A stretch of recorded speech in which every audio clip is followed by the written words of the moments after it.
साल के बाद ओलंपिक्स में मेडल हासिल कर पाया है। इस खुशी के मौके पर आप क्या कहना चाहेंगे और कोई इनाम वगैरह का भी ऐलान कर रहे हैं? सारी पाकिस्तानी कौम को मुबारकबाद पेश करना चाहूँगा, अरशद नदीम को मुबारकबाद पेश करना चाहूँगा कि 32 साल बाद बार्सिलोना ओलंपिक्स 92 में जो हुए थे उसमें पाकिस्तान ने ब्रॉन्ज मेडल जीता था हॉकी में। अब 32 साल बाद एक ऐसे स्पोर्ट में जो कि पाकिस्तान जिसके लिए जाना नहीं जाता, जैवलिन के अंदर अरशद नदीम ने पाकिस्तान का नाम रोशन किया। मैं समझता हूँ अपना नाम तारीख में रकम किया कि ओलंपिक रिकॉर्ड उन्होंने स्टैब्लिश किया और गोल्ड मेडल भी हासिल किया।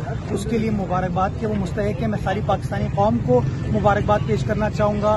2 ऐलानात करना चाहूँगा। एक सिंध हुकूमत के बिहाफ पे अरशद नदीम साहब को इस तारीख रकम करने पे 5 करोड़ रुपए का इनाम का ऐलान करता हूँ मैं। और उसके साथ साथ कराची शहर के अंदर इंशाअल्लाह अरशद नदीम स्पोर्ट्स एकेडमी हम स्टैब्लिश करेंगे, एथलेटिक्स एकेडमी हम स्टैब्लिश करेंगे जो कि अरशद साहब के नाम से मंसूब होगी। और इंशाल्लाह उनकी टीम से कंसल्ट करने के बाद उनकी गाइडेंस में किस तरह अपने होनहार बच्चियों को हम इस टैलेंट के अंदर मजीद नर्चर कर सकते हैं, गाइड कर सकते हैं, उसको आगे लेकर चलेंगे इंशाल्लाह।